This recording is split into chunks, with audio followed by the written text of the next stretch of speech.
Queremos saludarles, mis apreciados hermanos y amigos, en este su programa Biblia al alcance de todos, un repaso en la escuela sabática. En esta mañana nos encontramos con una persona muy especial, el pastor Willington Millán, nuestro capellán, doctor en capellanía. Bienvenido, es un privilegio tenerlo, pastor. Bueno, muchas gracias al pastor Ángel por invitarme a colaborar con este repaso, y pues también para este servidor es un privilegio poder compartir lo que dice la palabra de Dios a todos los que escucharán este programa. Lección número 8 para el 25 de mayo, titulado Luz desde el santuario. Pastor, es una costumbre acá en nuestro set de grabación orar antes de abrir la palabra. Por supuesto. ¿Qué tal si tiene el privilegio? Oremos. Padre Celestial, este estudio lo encomendamos en tus manos. La luz que sale de tu palabra tiene un poder increíble. Permite que a través de este canal esa luz brille y llegue a quienes escucharán, a quienes verán. Y que este conocimiento, Señor, nos ayude a recordar que tú estás realizando un ministerio en el cielo para que nosotros podamos ser libres del pecado, libres de la culpa y podamos ser victoriosos en Cristo Jesús. Amén. Y en el nombre de Jesús lo pedimos todo. Amén. Daniel 8:14, mis apreciados, dice: hasta 2300 tardes y mañana y el santuario será purificado. Esta profecía llevó a nuestros pioneros, los mileristas, desde el año 457 a.C. hasta el año de 1844, pastor, en especial 22 de octubre. El hermano Guillermo Miller consideraba, pastor, que tal cual como Daniel capítulo 9 da con exactitud la fecha del nacimiento de la venida de Jesucristo la primera vez, Daniel 8:14 presentaría la venida de Jesucristo en su segunda ocasión al planeta Tierra. Ahora, ahí estaban reunidos ese 22 de octubre, pastor, en Nueva Inglaterra, en Estados Unidos, algunos hermanos metodistas, otros hermanos bautistas, otros hermanos de la Iglesia Conexión Cristiana, entre otras iglesias que habían creído que Cristo vendría. Pero inevitablemente la fecha estaba correcta, pero el evento estaba incorrecto. Jesús no vino, pastor. Y los hermanos quedaron desconsolados, pero con el deseo de escudriñar en las Sagradas Escrituras qué era lo que había acontecido. La pregunta que surge, pastor, es cómo el santuario arroja luz sobre la fecha, sobre el evento, el acontecimiento, tanto el santuario terrenal como el santuario celestial. Bueno, pastor, es importante que tomemos en cuenta lo siguiente. ¿Qué pasó con los mileritas? ¿Por qué ellos se equivocaron, aunque eso estaba profetizado en la palabra?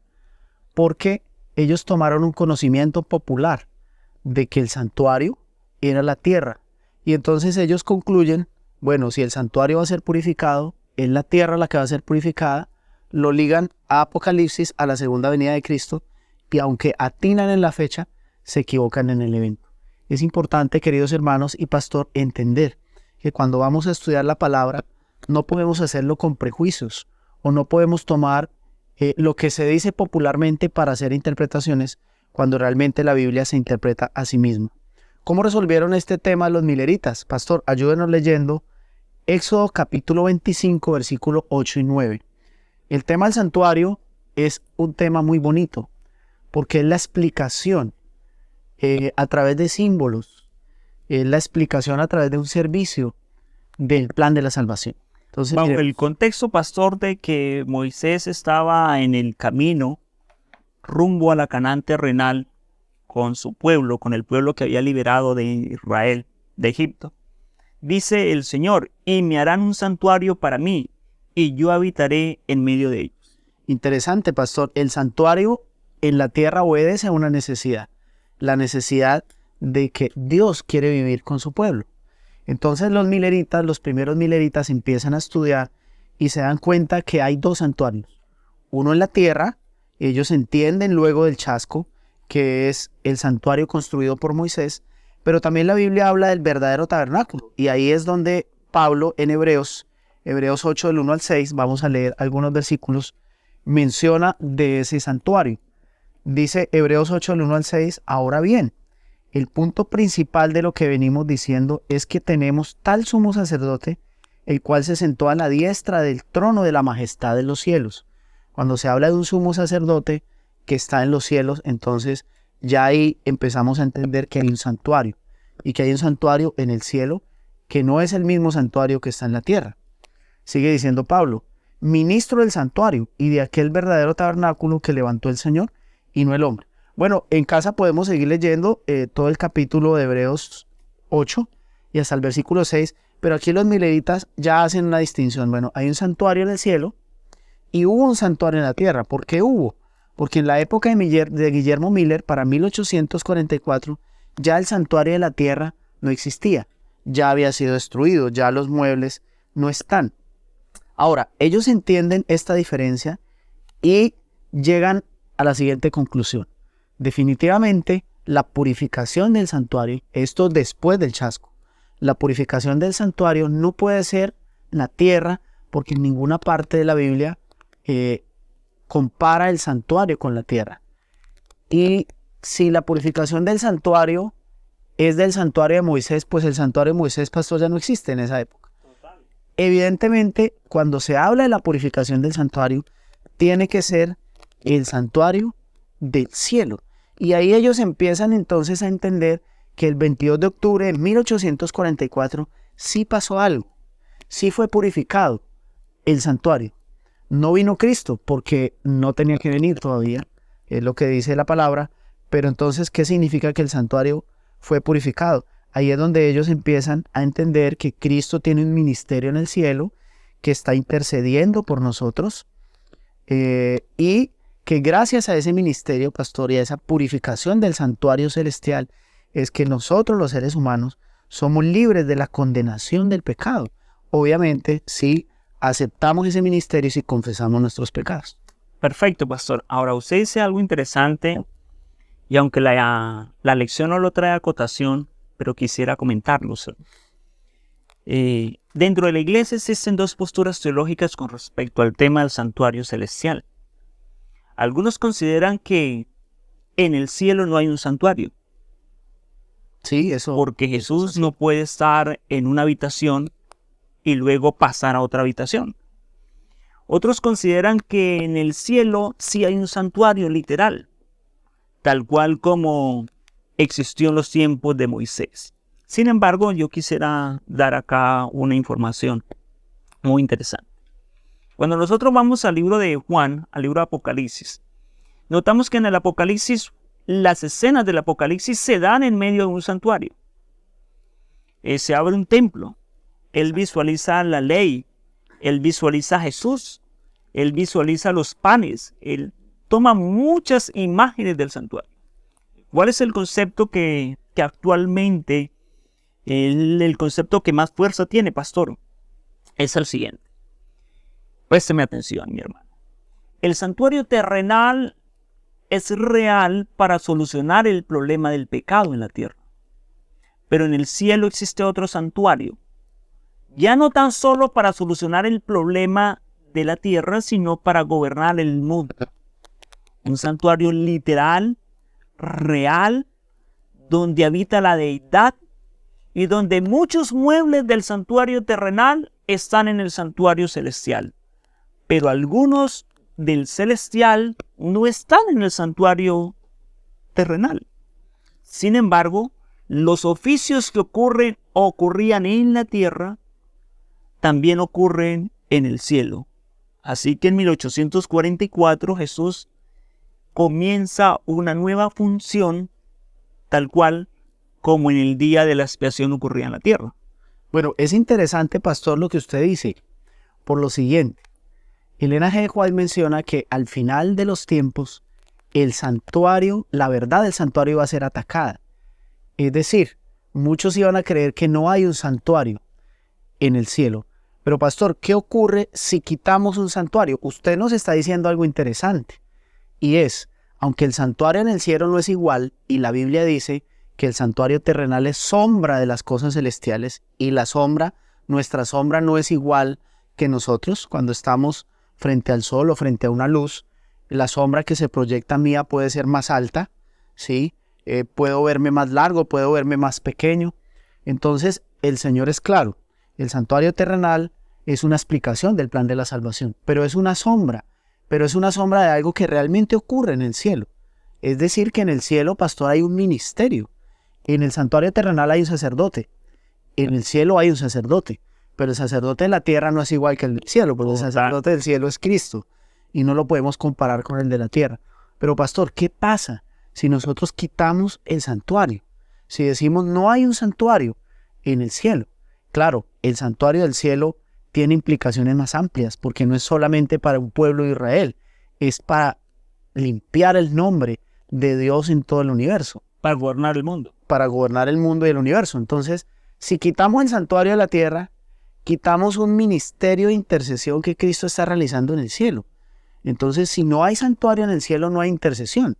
Si no hay intercesión, nos perdemos, no nos podemos salvar. Total. Ahora, vamos a, apreciados hermanos, a Daniel otra vez, Daniel capítulo 8, versículo 14.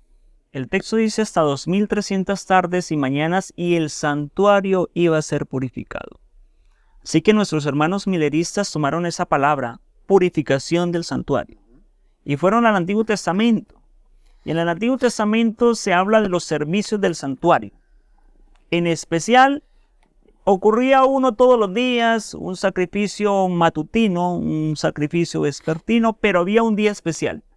Ese día especial era el día de la purificación del santuario, o el día del Yom Kippur.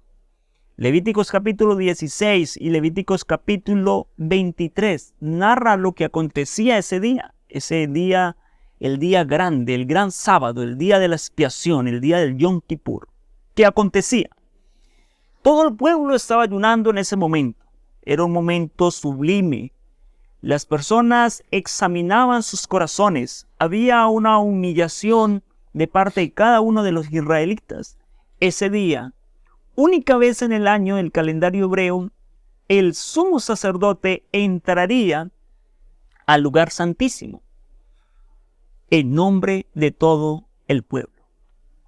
Pero hay algo interesante, pastor. Había una reglamentación con respecto a los que no estaban como en ese mismo pensamiento, en esa misma afinidad.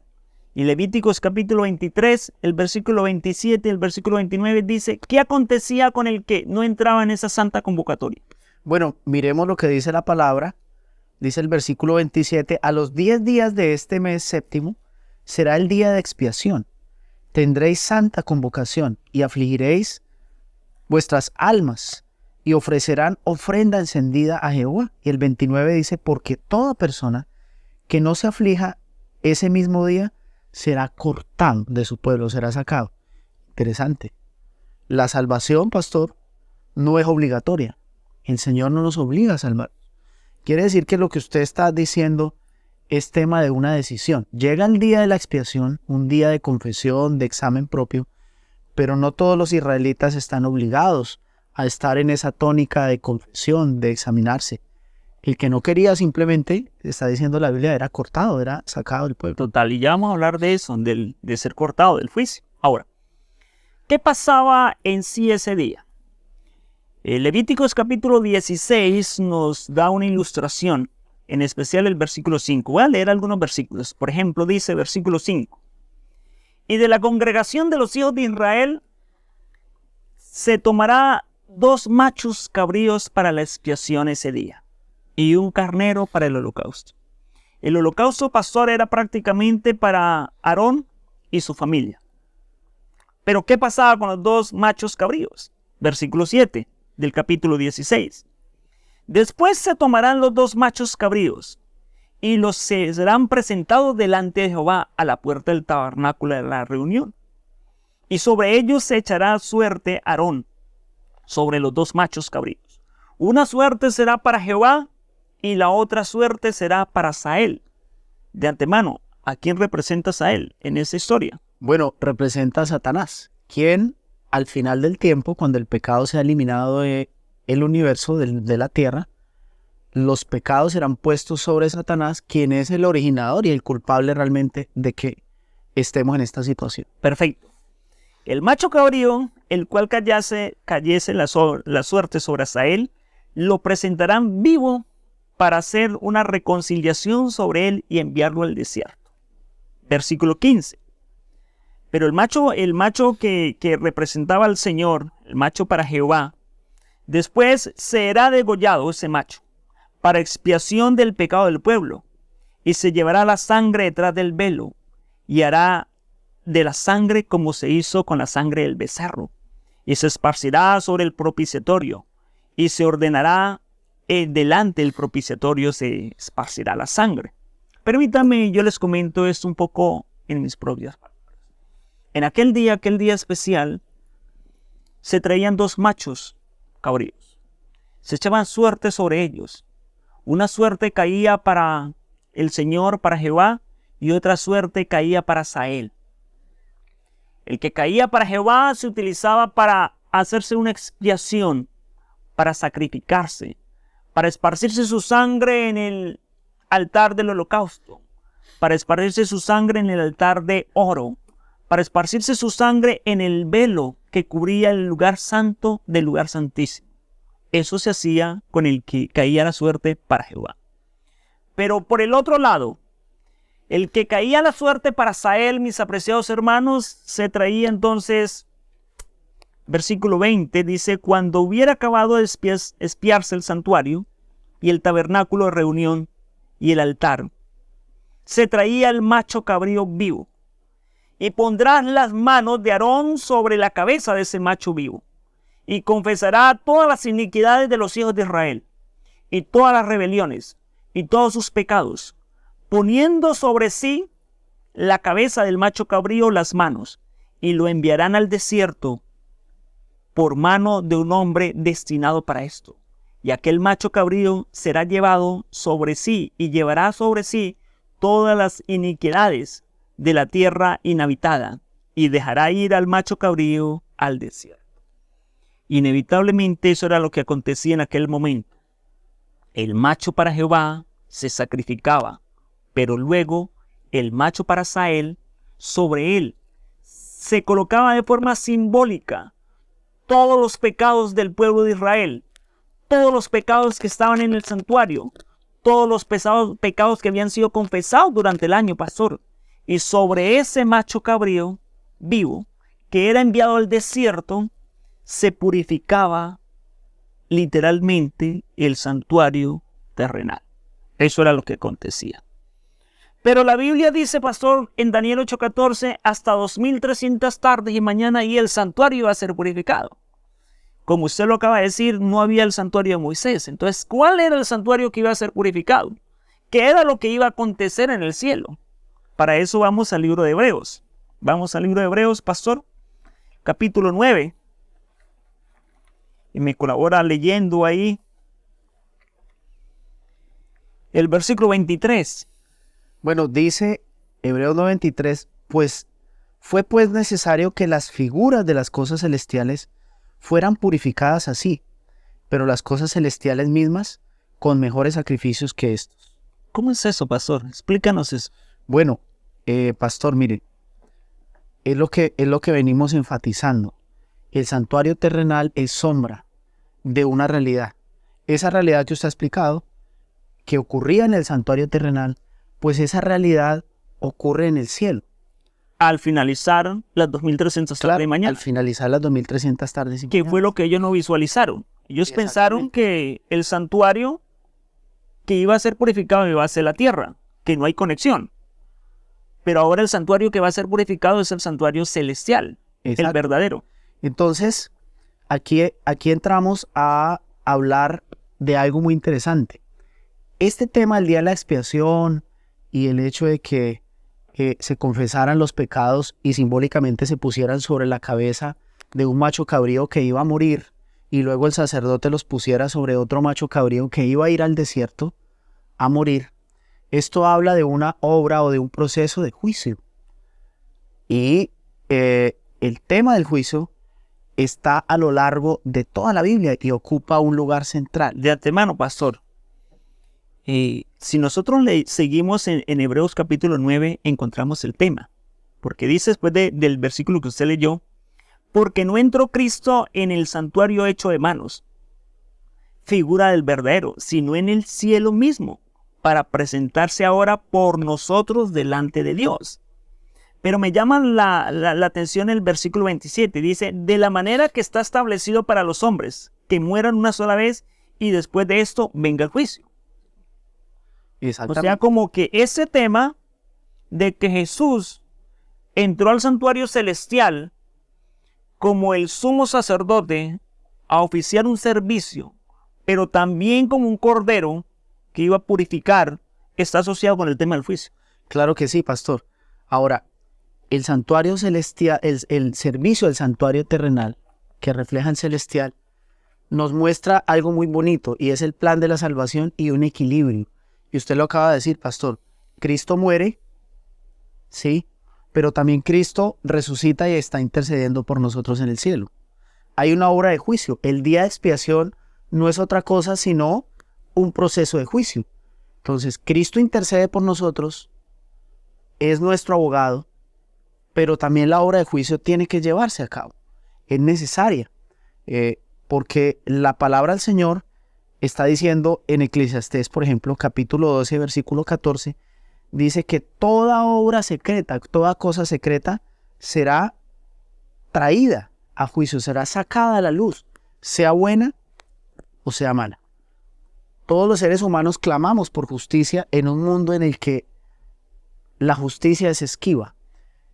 Dios mismo es justo y por eso está realizando esta obra de juicio en el cielo, pero es claro que todos vamos a tener que enfrentar ese juicio y todo va a salir a la luz, sea bueno o sea malo, todo lo que hayamos hecho. Mire, podemos escondernos del mundo, podemos tener una doble moral y nadie más saber, sino solamente nosotros, pero un día todo será revelado, de acuerdo con Eclesiastés 12:14, de acuerdo con Daniel 7, del 9 al 10, ahí habla, pastor si me colabora, Daniel 7, del 9 al 10, ahí habla de una obra de juicio. También lo podemos complementar con Apocalipsis 14, 6 al 7, donde uno de los ángeles dice, la hora del juicio ha llegado. A veces queremos disfrutar de las bondades de la salvación y de la gracia, pero se nos olvida que también hay un juicio y que también el Señor nos llama a un ajuste de cuentas. Daniel capítulo 7, versículo 9, pastor, dice, mirando hasta que fueron puestos tronos, y se sentó un anciano de días, cuyo vestido era blanco como la nieve, y el pelo de su cabeza como lana limpia. Su trono como llama de fuego, y las ruedas del mismo fuego ardiente. Un río de fuego procedía y salía delante de él. Millares y millares le servían, y millones de millones asistían delante de él. El juez se sentó y los libros fueron abiertos. Entonces hay unos tronos, hay un juez, hay una escena de juicio en el cielo. Y eso puede generar en nosotros temor. Uy, viene un juicio, qué miedo.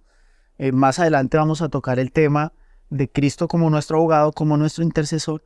Pero miren, la Biblia es clara en Apocalipsis 22 y en otros pasajes que ya hemos leído y otros que están ahí en la lección. La Biblia es clara que Cristo trae un premio. La parábola de los talentos, las ovejas y los cabritos, la parábola de las 10 vírgenes. Cristo trae un premio para quienes perseveren y crean en Él.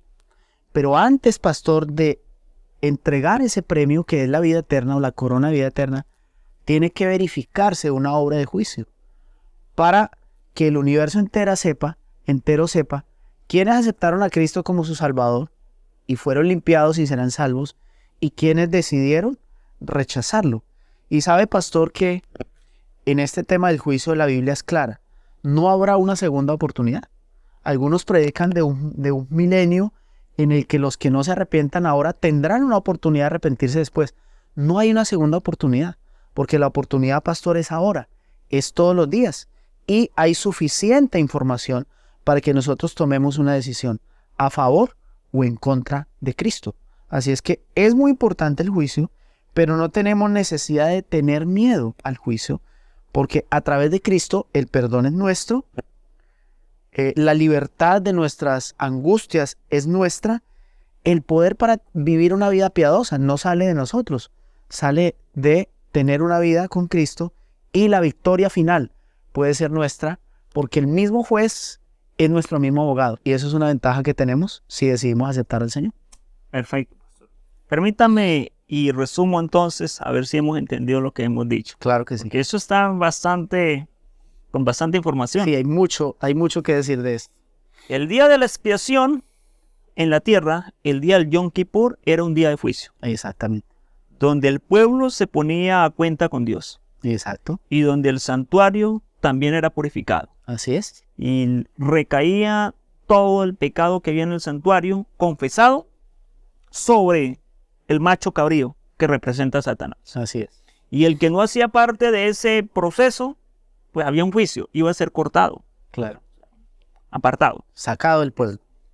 Ahora, en 1844 el santuario iba a ser purificado, pero el santuario no existía, pastor. Así es. Entonces No era el santuario de la iba a tierra. comenzar era la purificación del santuario celestial, Así es. donde también hay un sumo sacerdote También. y donde también hay unos pecados, Así es. los que usted y yo hemos confesado, Claro. pero algunos no lo han confesado. Entonces esos que no lo han confesado irán al día del juicio. Claro, cada Para quien los condenación. carga. Y el que no irá para juicio, pero de salvación. Exactamente. Eso es lo que ocurrió en 1844. Comienza el juicio. Ahora, Comienza. pero cuando nosotros hablamos de juicio, pastor, ahora sí ya entendí completamente bien. Espero que también todos los que nos están viendo entiendan. Esto es mucha información, pero es muy interesante este tema. Cuando nosotros hablamos de juicio, mis apreciados hermanos, siempre el juicio trae miedo, ¿cierto? Si de pronto el jefe le dice, suba a la oficina que quiero hablar contigo, tú sientes miedo de forma natural. Pues imaginémonos cuando el Padre Celestial nos diga, venga, suba a la oficina del cielo que necesitamos hablar contigo. Vamos a hacer Los cuentas. acontecimientos de la tierra. Sin embargo, el santuario me enseña algo maravilloso, pastor. Y es que cuando uno entra al santuario, lo primero que encuentra es el altar del holocausto, ¿cierto? Que simboliza a Cristo Jesús, Así es. el Cordero. Y cuando uno entra ahí al lugar santo, encuentra el altar del incienso, chispeado por sangre, los cuernos, que representa la sangre del Cordero. Y cuando uno va a entrar a la presencia de Dios, encuentra una cortina, y esa cortina está chispeada por sangre. Así que estar delante de la presencia de Dios inevitablemente ha de ser algo terrible en la imaginación del ser humano. Sin embargo, dentro del plan de la salvación, antes, el que ha aceptado a Jesucristo, la sangre del Cordero se encuentra en todo el camino, ¿cierto? De tal forma que cuando el libro de Hebreos lo presenta, pastor, presenta esta escena, el libro de Hebreos, el capítulo 4, dice algo muy interesante. Mire, para de pronto alguien que tenga miedo al juicio. Versículo 14. Por tanto, teniendo un gran sumo sacerdote que traspasó los cielos, quien es Jesús el Hijo de Dios, retengamos nuestra profesión de fe, porque no tenemos sumo sacerdote que no pueda compadecerse de nosotros, de nuestras debilidades, sino uno que fue tentado en todo conforme a nuestra semejanza, pero sin pecado.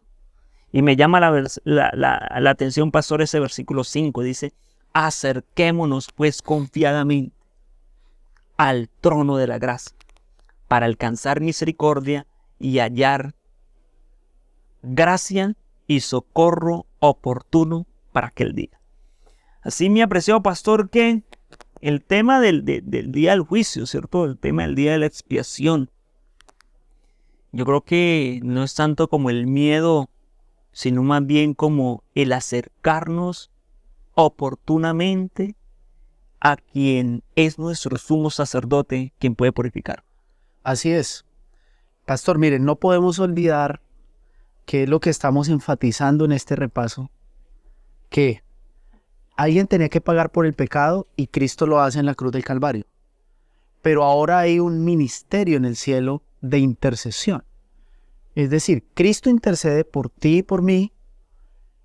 ¿Qué es lo que tenemos que hacer? Lo que usted mencionaba, que dice la Biblia, acercarnos con confianza ante el Padre. ¿Tenemos miedo del juicio? Acerquémonos a Cristo. Confesemos nuestros pecados y entendamos que es igual de importante que Cristo murió en la cruz como que Él intercede por nosotros hoy. Es decir, Cristo no nos está diciendo que nos va a condenar injustamente. ¿Para qué es el juicio? Es la oportunidad que el cielo nos está dando para ir al Señor y ser sinceros delante de Él y decirle, Señor, aquí estoy, tú me conoces, este soy yo. Y a través del ministerio de intercesión de Cristo, entonces la salvación va a ser una realidad en nuestra vida, porque dice la lección de escuela sabática también interesante, que Jesús abrió el camino para llegar al trono del Padre. Y a través de su mediación, pues nosotros podemos ser salvos gracias a la mediación de Cristo si con fe nos presentamos delante de Él. Quiere decir que es Cristo el que se presenta ante el Padre, no nosotros. Nosotros debemos presentarnos ante Cristo, escondernos detrás de su presencia, detrás de sus méritos. Y ahora Cristo va a presentar una vida perfecta ante el Padre. Y si hemos confesado a Cristo, pues la salvación será nuestra y el poder para vencer. Perfecto, pastor. Es muy interesante, pastor, y mis apreciados hermanos, que durante más de 1800 años no se habló mucho del santuario. O sea, no fue como tema interesante. ¿Cierto? Así que el gran chasco, de una u otra forma, profetizado también en el libro de Apocalipsis, el libro que fue delicioso al paladar, pero luego cuando cayó el vientre fue amargo. Sí. Sirvió para que nuestros pioneros, los padres de la iglesia adventista, encontraran esta verdad magnífica del santuario terrenal y el santuario celestial. Verdad que nos coloca en contexto en el tiempo en el cual estamos viviendo.